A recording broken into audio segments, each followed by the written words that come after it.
자, 그 다음에 첫 번째는 그럼 부동산 공법이 무엇이더냐? 그 개념부터 간단히 정리하죠. 자, 부동산 공법이란 단어는 두 가지로 이루어졌죠. 뭐하고? 부동산이란 단어하고 공법이란 단어하고 두 가지로 이루어져 있습니다. 그럼 부동산은 무엇이더냐? 민법 제99조에서 부동산이란 개념 정리를 하고 있습니다. 아마 1차 공부하실 때 민법에서 배우셨을 겁니다.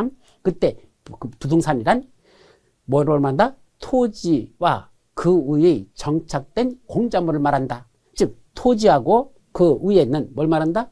정착물, 고정되어 부착되는 물건. 토지와 토지 위에 고정되어 부착되는 물건, 이걸 다 뭐라 한다? 부동산이라 한다. 그럼 그 대표적인 게 토지하고 바로 건축물이 우리가 말하는 흔히 부동산의 대표적인 거죠. 토지와 건축물. 그런데 공법은 뭘까? 자, 사법에 대비되는 개념이죠. 우리가 여러분들 1차 시험에 나온 민법은 사법이고 이 우리가 배우는 건 공법을 배웁니다. 대비되는 개념이야. 그런데 사법은 개인들 간에 어떤 수평적인 관계에서 어떤 법률 행위를 하는 거, 그 관련된 건 사법. 공법은 수직적인 관계입니다. 즉 국가나 지방자치단체 같은 행정청이 누구 보고? 국민들 보고 야 이런 거 함부로 너 하지 마 라고 뭐하는 내용? 규제하는 법을 다루고 있으면 그걸 우리가 흔히 공법이라고 표현하죠. 규제법이에요. 한마디로 말하면. 따라서 국가나 지방자치단체 같은 행정청이 국민들이 가지고 있는 토지나 건축물에 대해서 니들 멋대로 토지 개발하지 마. 니 멋대로 건축물 함부로 짓지 말고 또 이용하는 것도 이런 용도로만 써야 돼. 라는 식으로 규제하는 내용을 다루고 있으면 그걸 뭐라 부른다? 부동산 공법이라 이렇게 표현하죠. 그럼 부동산 공법은 만약에 위반했어. 하지 마 그랬는데 위반한 사람들이 있어. 건축물 지으려면 건축 허가 받고 줘. 그랬더니 허가 안 받고 줬어. 무허가 건축물. 뭐하죠? 철거명령을 내립니다. 원사협의 명령을 내리고 동시에 너는 위반했으니까 처벌을 했답니다. 징역형, 벌금형, 과태료 등등 이런 처벌 규정이 들어있다면 이게 다 부동산 공법의 특성이죠. 그럼 이런 부동산 공법은 우리나라에 몇 개나 있을까? 자, 우리나라 총 법률은 1,500개가 약간 넘습니다. 1,500개가 넘는 법률 중에서 부동산 공법이라고 불리우는 건 몇 개가 있단다? 약 150개 정도가 부동산 공법으로 현재 추정하고 있습니다. 그럼 150개 되는 부동산 공법을 우리 공인중개사 시험에다 다 낸다면 공부할 수 있을까요? 불가능하죠. 150개 되는 법률을 다 공부하라? 아마 30년 같이 20년 상환 하셔야 될 겁니다. 30년 동안 죽어라고 준비해가지고 20년 동안 시험 보면 아마 부동산 공법 다 통달할 겁니다. 그래도 안 됩니다. 왜? 공법은 워낙 자주 바뀌거든요. 법 바뀌는 거에 워낙 빠르게 바뀌니까. 왜? 시대가 바뀔수록. 자, 예를 들면 부동산에 대해서 지금 과열이 돼가지고 경기가 막 들끓고 있습니다. 집값도 막 폭등하고 땅값도 막 오르고 있어. 어떻게 되죠? 규제해야 되잖아. 그럼 부동산 공법은 무슨 법? 규제법이잖아. 강화시킵니다. 이거 안 돼, 저거 안 돼, 이거 하지 마. 이런 식으로 규제하죠. 그러다가 경기가 완전히 뒤져가지고 부동산이 지금 아사 직전이야. 살려야 되잖아. 경기 회복을 시켜야 되잖아. 그러면 법을 또 개정해가지고 이것도 돼, 이것도 돼, 이것도 돼 완화시키는 정책이 쫙 벌어집니다. 즉 온탕과 냉탕을 왔다 갔다 하면서 법이 만들어질 수밖에 없는 게 부동산 공법이기 때문에 너무 자주 바뀐다는 데 문제가 있습니다. 그래서 그 숨없이 바뀌는 걸 다 정리하면서 다시 공부한다? AI 아니고는 그거 공부할 수가 없을 겁니다. 따라서 부동산 공법 전체를 공부한다는 건 현실적으로 불가능하죠. 그럼 어떻게 공부하자는 얘기야? 공인중개사 시험에서는 딱 6개 법률만 우리 시험범에 집어넣자라고 했습니다. 옛날에는 많을 때는 9개까지 들어간 적이 있어요. 근데 지금은 몇 개? 6개만 들어있습니다. 뭐뭐 있다? 첫 번째가 국토의 계획 및 이용에 관한 법률. 두 번째가 도시개발법. 세 번째 도시 및 주거환경 정비법. 네 번째 건축법. 다섯 번째 주택법. 마지막 농지법 해가지고 공인중개사 시험에서는 몇 개의 법률만 시험 본다? 6개 법률에 관련돼서만 시험범위에 들어간다는 것. 많을 때는 9개도 있었지만 지금은 6개만 시험 보겠습니다. 10년 이상 계속 이렇게 시험을 보겠죠. 내년에 여러분들 즉 36회 때도 아마 이렇게 6개 법률이 시험범위에 들어갈 거로 현재 예상되고 있습니다. 1월 달쯤에 정확하게 나와요. 저 어떻게 시험 볼 거라는 그 예측은 1월 달에 나오지만 현재로서는 6개 법률이 우리 시험범위에 들어간다. 자, 그 중에 첫 번째 국토의 계획 및 이용에 관한 법률 외우셔야 되죠. 이걸 줄여서 뭐라고 부르냐? 원래는 국토교통부에서는 국토계획법이라고 불러요. 원래 정식 약자는 국토계획법. 그런데 우리가 강의할 때는 교수마다 다 달라. 어떤 교수는 국계법, 국이법 그렇게도 합니다. 근데 저는 그냥 맨 앞에 국토자 맞어요. 국토법 이렇게 그냥 간단히 부르죠. 그건 그렇게 부르는 거고 실제로 약자는 국토계획법이라고 부른다. 이거 시험 문제 12문제가 출제된다. 우리 오리엔테이션 시간에 이거 말씀드린 거고 두 번째가 도시개발법 이거는 6문제가 출제됩니다. 도시 및 주거환경 정비법 6문제가 출제되고 건축법 7문제, 주택법 7문제, 농지법 2문제 가지고 총 40문제가 현재 출제되고 있습니다. 자, 그 중에 첫 번째 국토의 계획 및 이용에 관한 법률 뭐 하자는 법일까? 우리나라 국토에다가 뭔다? 체계적인 계획을 먼저 수립하고 국토에다가 체계적인 계획을 먼저 수립하고 그 계획에 맞춰 국토를 이용하거나 개발하거나 보전하자와 관련된 법률 국토에다가 계획을 수립하고 그 계획에 맞춰 국토를 이용, 개발, 보전하는 것과 관련된 법을 국토의 계획 및 이용에 관한 법률이란다. 자, 두 번째. 그럼 도시개발법은 뭐죠? 한마디로 신도시를 건설하자. 어디다가 1기 신도시, 2기 신도시, 이제 요새 최근에 3기 신도시 건설하려고 지금 현재 하고 있죠? 그러면 그 신도시를 개발할 때 어떤 절차에 의해서 그 신도시를 개발할 것인지 그 도시개발 절차를 규정하고 있는 법, 바로 도시개발법이 되겠습니다.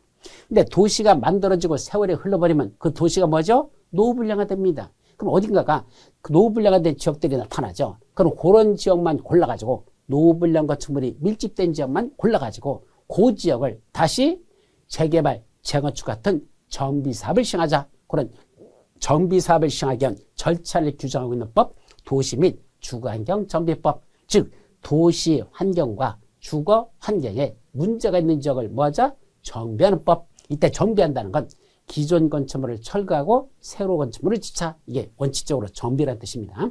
그래서 도시 및 주거 환경에 문제가 있어가지고 노후불량화되어 있는 건축물이 있다면 거기 있는 건축물만 철거하고 새로 짓는 그런 도시 및 주거환경 정비법. 여러분들이 잘 아시는 재개발, 재건축과 관련된 법이 바로 도시 및 주거환경 정비법입니다. 자, 그러면 건축물 짓는 것은 어떻게 지을까? 네 맘대로 함부로 짓지 마. 건축물, 건축에 관해서 규제하는 게 바로 무슨 법? 건축법이 되겠습니다. 그 중에 건축물 중에서 특히 주택만, 그것도 조금 짓는 게 아니라 주택을 많이 지으려고 한단다. 주택 한 채, 두 채 이런 거 짓는 건 건축법상 건축 허가 받고 짓면 돼요. 그건 주택법 적용이 아닙니다. 그게 아니고 주택을 짓는데 많이 지으려고 그래. 여기다 적어도 30호 또는 30세대 이상 그렇게 주택을 많이 지을 때는 무슨 법을 정한다? 주택법이라는 걸 정해서 주택을 건설하는 거 네 멋대로 함부로 하지 말고 그 주택을 공급하는 거, 우리 분양하는 거 있죠? 주택 분양에 관한 거, 또 그 주택에 대한 리모델링 하는 거, 이런 것들은 함부로 하지 말라고 규제하는 내용들을 다루고 있는 건 다 주택법의 내용이 되겠습니다. 그리고 마지막 농지, 네 맘대로 함부로 소유하지 마. 농지 소유, 또 농지 이용도 네 멋대로 이용하지 마. 또 농지는 보존해야 되죠. 왜냐하면 농지에서 생산되는 게 농산물 있잖아요. 그럼 농지가 없어지면 농산물이 안 나오면 우리는 먹을 게 없어지죠. 외국에서 수입한다? 한도가 있는 거죠. 그래서 농지를 최대한 보존하기 위한 그런 내용들을 다루는 것, 이게 바로 무슨 법? 농지법에서 다루는 내용이 되겠습니다. 그래서 우리 시험범위는 부동산공법 시험법률은 몇 개 법률이 있다? 6개가 있더라. 이거부터 암기하셔야 됩니다. 자, 여러분들에게 부동산 공법을 어떻게 하면 공부 잘할 수 있죠? 라고 물으면 저는 이렇게 말씀드립니다. 첫 번째는 제가 암기하러 가는 거 꼭 애고 가야 됩니다라는 건 애우셔야 됩니다. 그거 암기하지 않고 다음으로 건너뛰었다? 안 됩니다. 진도 못 나갑니다. 반드시 정리하러 가는 것 꼭 정리가 돼야 그 다음 뛰어 나갈 수 있죠.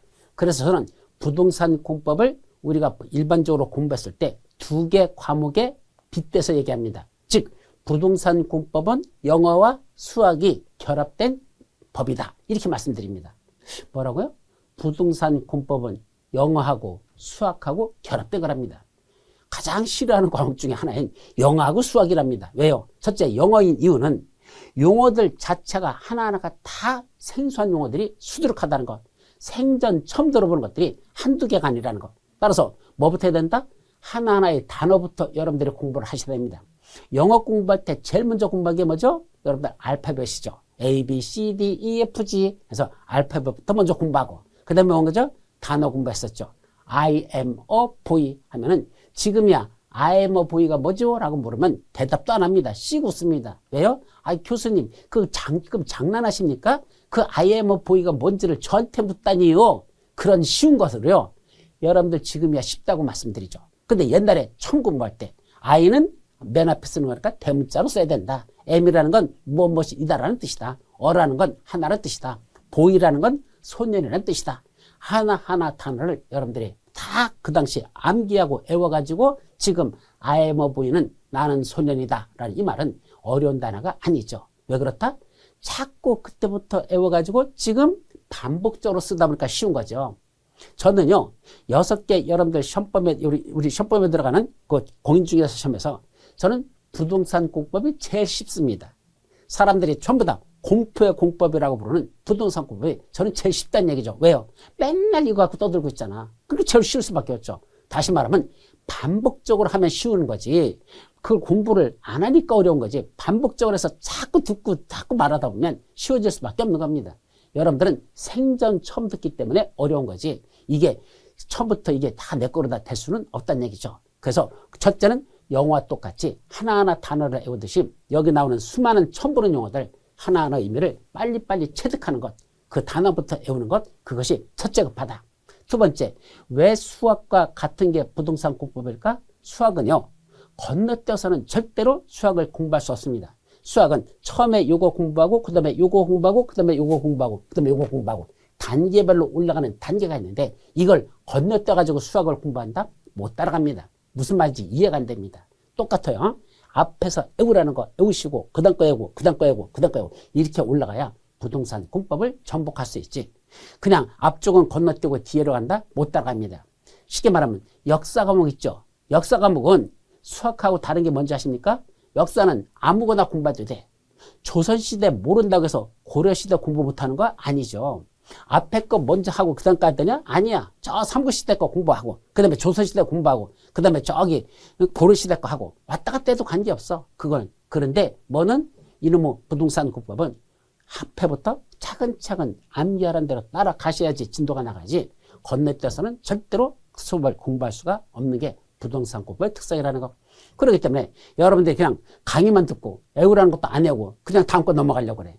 못 따라갑니다. 왜? 연결이 돼서 나오는데 앞에 거 정리가 안 됐는데 뒤에 게 연결이 안 되는데 그럼 결국 조금 듣다 보면 뭐죠? 아이고 무슨 말인지 못 알아듣겠어. 이렇게 갈 수밖에 없는 게 부동산 공법의 특성이라는 거. 따라서 새로운 용어 하나하나 나오는 것부터 무슨 말인지 정리하면서 그 다음에 차근차근 암기하라는 대로 순차적으로 쭉 진도 나갈 때마다 꼭 외우라는 건 따라가 주시는 게 부동산 공법을 정복하는 가장 빠른 방법이라는 걸 말씀드리죠. 자, 그렇다면 첫 번째 외울 것보다 부동산 공법에는 우리 공인중개사 시험에는 몇 개의 법률이 있다? 6개. 이거부터 외워야 되죠. 자, 첫 번째가 뭐라고요? 국토의 계획 및 이용에 관한 법률. 두 번째, 도시개발법. 세 번째, 도시 및 주거환경 정비법. 네 번째, 건축법. 다섯 번째, 주택법. 마지막, 농지법. 이렇게 6개 법률이 우리 시험법에 들어가는 공인중개사 부동산 공법이라고 한다. 하셨죠? 이것이 첫 번째. 자, 이제 다음으로 넘어가죠.